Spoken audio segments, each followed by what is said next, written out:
سمعنا وأطعنا وعلى آله وصحبه أجمعين. Jamaah salat tarawih Masjid Muslimun yang dirahmati oleh Allah Subhanahu wa taala. Alhamdulillah kita dipertemukan oleh Allah kembali dan kita disampaikannya untuk bisa mengikuti tarawih dan Ramadan 1446 Hijriah tahun ini. Kenapa? Tentu saja kita merasa beruntung dan mengucapkan Alhamdulillah karena kita tahu bahwa Ramadan adalah bulan penuh berkah. Kenapa penuh berkah? Karena di bulan inilah pintu-pintu ampunan dibukakan oleh Allah selebar-lebarnya. Pintu-pintu doa dibuka selebar-lebarnya. Pintu surga dibuka, pintu neraka ditutup, setan-setan dibelenggu sehingga tidak bisa menggoda kita lagi. Kalau kita berbuat maksiat di bulan Ramadan, jangan salahkan setan, karena setannya sudah dibelenggu, jangan berarti ada lagi kesempatan untuk menyalahkan setan. Jamaah muslim yang berbahagia, tentu saja kita apa yang harus kita gunakan di bulan yang penuh berkah ini. Bulan penuh berkah artinya bulan yang banyak fasilitas. Ramadan adalah fasilitas. Jadi ibarat orang pasar, ini pasar murah, pasar obral. Tapi pasar obral ada gunanya manfaatnya bagi kita yang tidak berbelanja? Tidak ada. Itu kan sarana, ya kan? Artinya seberapa banyak pun Ramadan datang kepada kita, kalau kita tidak manfaatkan, Ramadan berlalu tanpa ada hasil apapun kepada kita. Maka itulah disinggung oleh Rasulullah SAW.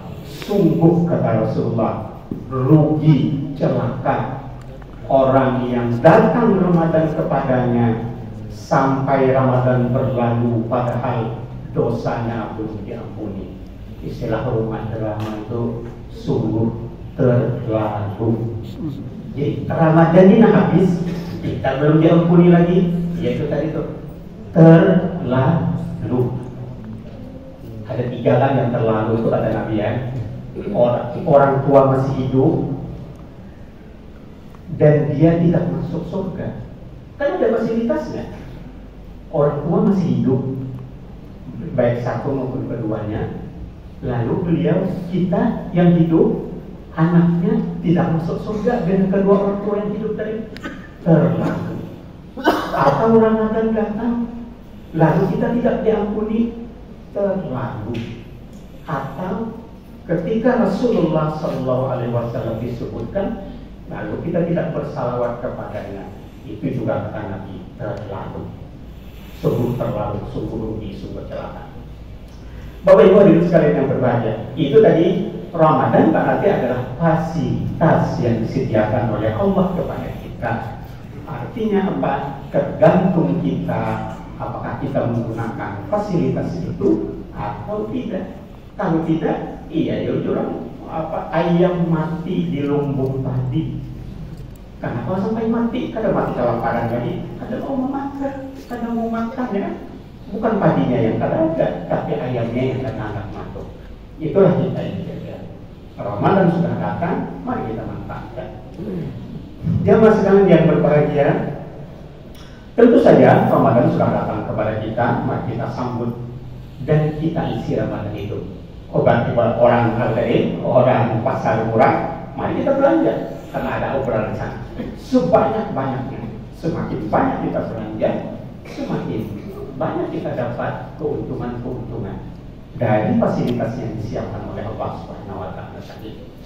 Nah, bagaimana caranya kita? Tentu saja kita memperbanyak ibadah kepada Allah Subhanahu wa taala. Ya macam-macam ibadahnya ya kan. Kita sudah tahu itu baik puasa, salat, mengaji, zikir, ya, baca Al-Quran dan sebagainya, baca salawat dan sebagainya. Apa saja ibadah.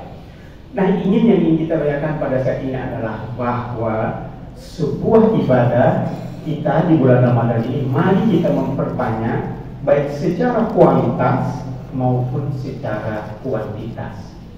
Kuantitas dari ibadah itu memperbanyak macamnya, waktunya, volumenya, besarannya, kalinya, itu kita perbanyak. Tapi juga kita tingkatkan kualitasnya. Kita tahu bahwa sebuah ibadah akan bermakna, akan diterima, akan ada pahalanya ketika memenuhi dua syarat. Yang pertama, mengikuti sunnah Rasulullah SAW, ittiba. Bisa juga orang menyebutnya as-shawab. Nah, yang kedua adalah ibadah itu dilakukan secara ikhlas. Harus keduanya, kumulatif, bukan alternatif. Harus kedua-duanya, bukan, tidak boleh salah satu aja. Misalnya kita orang-orang Muhammadiyah mungkin insya Allah sudah sesuai sunnah, tapi apakah ibadah kita sudah punya makna, punya arti, ada pahalanya? Belum tentu. Kita harus mengerjakannya secara ikhlas. Begitu juga ada ibadah yang sudah dikerjakan secara ikhlas, tapi tidak sesuai dengan perintah Rasul, tidak ada tuntunannya dalam agama. Itu namanya bid'ah. Jadi yang bid'ah walaupun sudah dikerjakan secara ikhlas tidak diterima, atau yang sudah sunnah, sesuai sunnah tapi dilakukan tidak ikhlas juga tidak diterima. Tidak diterima itu kayak pegang. Tidak diterima itu artinya tidak punya nilai. Ibarat bani, ngarannya bani hampa. Banyak kali isi bani, cuma bani hampa kalau digunakan diberiakan jangan mau orang dia. Jangan kata bani hampa ya. Ada dua karung jangan apa aku di sini. Jangan bani hampa ya. Jangan niur kumpak. Apa yang niurnya? Cuma ada di isinya. Siapa yang mau niur kumpak? Siapa yang mau bani hampa? Nah, bagaimana caranya? Tadi sudah sunnah, insya Allah kita sudah sunnah. Lalu yang syarat kedua adalah ikhlas. Bagaimanakah agar supaya semua ibadah kita laksanakan secara ikhlas? Nah, ada beberapa cara sebenarnya, tapi tentu saja banyak cara. Tapi di antaranya adalah bahwa ibadah itu dilaksanakan sedapat mungkin kita membayangkannya itu kita itu seperti di hadapan Tuhan, dilihat oleh Allah. U'budullaha ka'annaka tarahu wa illam takun tarahu wa innahu yarahu. Itu konsep ihsan. Hendaklah engkau menyembah Allah, beribadah kepada Allah seakan-akan engkau melihatnya. Kalau kata Nabi engkau tidak bisa melihatnya, maka sungguh Allah melihatmu. Jadi ibadah kita itu dilihat oleh Allah. Kita misalnya salat atau bagawi di hadapan gubernur, ya kan? Salat di hadapan gubernur kan macam-macam. Minta yang lain, pikiran lain, apakah lain. Karena insya Allah lebih khusyuk, lebih gerakannya pas, lebih pokoknya lebih sesuai aturan. Karena apa tadi? Karena di hadapan gubernur. Ini kita membayangkan, bukan membayangkan itu. Sebenarnya itu yang terjadi. Kita, semua ibadah kita dilihat oleh Allah Subhanahu wa Ta'ala. Nah, kalau ibadah kita dilihat oleh Allah, kita insya Allah beribadahnya akan baik, akan khusyuk, akan tertib, tidak tergesa-gesa dan tidak macam-macam. Itu yang pertama. Yang kedua, agar ibadah kita lebih ikhlas karena Allah Subhanahu wa Ta'ala. Oh, apa kira ikhlas itu boleh tak ikhlas? Ikhlas itu artinya murni, bening, itu ikhlas. Kalau kita campur kayaknya banyak. Kalau kita campur lonteh ada banyak ikhlas tadi. Kalau kita campur lawan kopi, lawan susu ini ada ikhlas. Di Makkah orang menyebutnya ini moyah khalis. Moyah khalis itu banyu bening, banyu murni. Enggak berarti kita.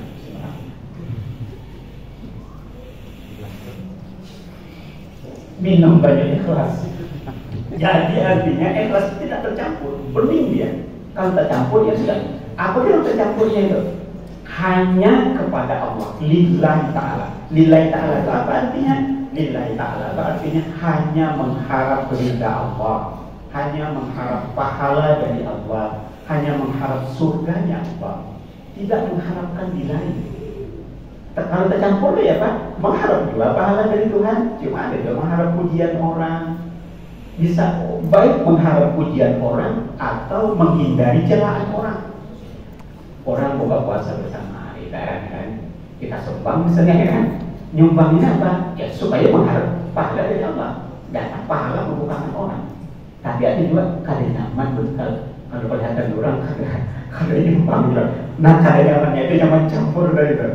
Atau supaya kelihatan orang, Pak kita kan, oh si bapak ini empat ini. Nah berarti tercampur juga.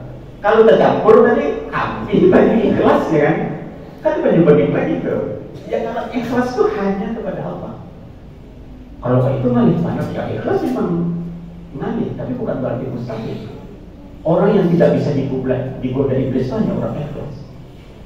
Orang banyak ilmu, orang alim, orang apa saja bisa digoda iblis.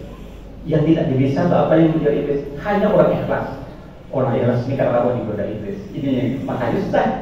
Jadi susah bukan berarti mustahil. Kalau kita usahakan insya Allah bisa. Nah itu tadi. Lalu apa tadi yang kedua? Yang pertama tadi dia seperti berlaku ihsan. Yang kedua adalah sembunyikan ibadahmu. Jangan diberitahu orang lain. Jangan apalagi kita pamer. Nah itu banyak jauh dari itu. Orang-orang dulu kalau kita lihat para ulama salaf sebagai contoh misalnya Ali bin Husain bin Ali bin Abi Thalib, cucunya Abi Thalib, anaknya Husain, cicitnya Nabi lah kita. Orang yang bekerja dengan Ali Zainal Abidin setiap malam memberi rumah-rumah orang miskin dengan tepung sembako lah, dan diantar sendiri, tidak ada orang yang tahu. Kenapa tidak jadi malam? Karena malam tidak ada orang, jadi tidak ada ketahuan orang. Kenapa diantar sendiri? Tidak menggunakan, dia punya budak, orang dulu kan sisir budak ya, punya pembantu, tapi tidak pernah satu kali pun pembantunya ikut mengantarnya, supaya jangan ada yang tahu selain dia. Kapan tahunya? Tahunya ketika dia meninggal. Ketika beliau meninggal, kan ada lagi sembako di hadapan rumah. Oh, kan kemungkinan ini Ali Zainal Abidin dilihat waktu memandikan di belakangnya apa hitam ya.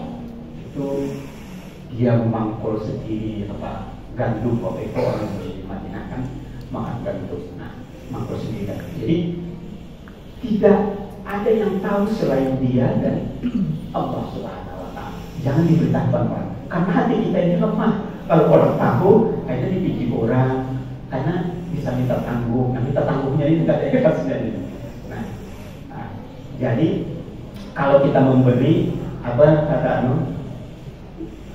salah satu golongan yang dilindungi oleh Allah di hari kiamat pada di antara 7 golongan, di mana pada saat di padang mahsyar pada saat itu matahari, jarak matahari dengan kepala kita hanya 1 mil. 1 mil itu berapa? 1,6 kilo ya. 1,6 kilo. Sekarang ini berapa jarak matahari kita ya? 150 juta kilometer dari bumi. Dia perlu 8 detik, 8 menit baru sampai itu. 150 juta kilometer, kadang-kadang kita kepanasan. Ini 1,6 kilometer, setengah 2 kali ya pada kepala kita, panas banget ya kan. Nah, ada 7 golongan yang mendapatkan, salah satunya adalah rajulun yunfiqu malahu, yunfiqu fa'afahu, rajulun yunfiqu biyaminihi fa'afahu hatta la ya'lamu shimalu, yaitu seorang laki-laki yang memberikan, yang berinfak dengan tangan kanannya dan dia sembunyikan, tangan kirinya tidak tahu. Jadi tangan kanan memberi, tangan kirinya sendiri saja tidak tahu. Beda dengan kita ya kan, sebagian ya. Tangan kanan memberi, tangan kiri mengambil banyak di share ya kan. Itu luar biasa anunya itu. Bukannya tidak tahu lagi tangan kiri mana merah, bagi kamera aja, dari kamera tersimpan dia di HP kan, di share orang di berbagai grup, di Facebook, Twitter ya, di medsos ya. Wah itu jauh sekali daripada menyembunyikan amalan. Kalau kita lihat orang-orang dulu, jadi ada orang yang dagang. Bagaimana orang dulu menyembunyikan tadi? Ada orang yang berdagang sembako, berdua bersantai dan sama-sama dagang sembako. Yang satu setiap hari bagi-bagi sembako, bagi sembako gratis. Yang satunya tidak pernah. Begitu yang toko yang tidak pernah membagi sembako meninggal, yang membagi sembako setiap hari tidak lagi membagi. Orang tanya, kok kenapa nggak bagi sembako lagi? Lalu dia beritahu, yang membagi sembako itu sebenarnya toko di sebelah yang meninggal itu. Jadi setiap hari dia beli sembako itu untuk dibagikan dengan persyaratan tidak boleh menyebut namanya. Jadi pemberian itu sebenarnya sudah dibuka. Sebenarnya sebelah itu dia yang memberi, tapi dia dengan membeli dan tidak pernah dan tidak mau disebutkan, tidak boleh, syaratnya tidak boleh. Jadi dibeli dan dibagikan. Orangnya dapat nama baik, ya kan? Padahal tidak. Setelah meninggal yang sebelahnya dia sudah tidak tahu lagi. Nah itu di antara orang-orang dulu menyembunyikan amal baiknya, ibadahnya, ya. Ada udah si Zubaidah itu istrinya Khalifah Harun al-Rashid. Harun al-Rashid adalah khalifah yang masanya lah masa keemasan Bani Abbasiyah itu. Karena istri khalifah dengan banyak isi duit ya. Jadi setiap bangunan-bangunan sosial dia bantu. Bangun masjid, bangun sekolah, ketua PKK Abbasiyah waktu itu ya, karena istri khalifah sama permaisuri. Kalau kita lihat ada bangunannya sekarang mengalirkan air musim haji dari Pakit ke sampai ke Mekah. Kalau orang umrah misalnya mau ke Pakit atau mau ke Hudaybiyah ada sebelah kanan sampai sekarang. Jadi itu sudah 1.200 tahun. Hari itu masih ada, tapi sudah tidak pakai lagi. Uang air selang-selang masih ada bangunan. Zubaidah itu artinya mentega terlebut, tidak dipandang mata. Namanya kurang tahu, cuma gelarnya itu supaya ketika dia meninggal, ponakannya sekaligus menjadi asisten-nya bermimpi bertemu dengan Zubaidah ini. Kayak kecil yang di alam kubur pasti sudah banyak dapat pahala, dapat macam-macam kan? Tidak ada satu karena banyak sekali karya-karya. Kata si Zubaidah, tidak ada satupun yang bisa saya petik. Ada pahalanya yang banyak tangan saya itu. Ada pahalanya. Lalu banyak kesepian, apakah diazab? Tidak, untung saya punya amalan satu saja, yaitu salat malam yang suami saya saja tidak tahu, kecuali saya. Jadi Harun al-Rashid itu khalifah tidak tahu bahwa dia itu salat malam, ya malam salat malam. Nah, semua yang dilakukan banyak tadi sebagai ketua PKK Bani Abbasiyah tadi tidak ada hasilnya lagi. Untungnya terselamatkan dari itu. Nah jadi orang lain tidak tahu, tapi itu yang dapat hasil. Yang banyak orang lain tahu tadi tidak ada mendapatkan hasil. Dan mungkin saja Zubaidah waktu itu lumayan ikhlas juga, karena dia sebagai istrinya seorang khalifah. Bapak Ibu hadirin sekalian yang berbahagia, tentu saja Ramadan mendidik kita agar kita lebih ikhlas. Karena Ramadan puasa adalah ibadah yang tidak diketahui orang.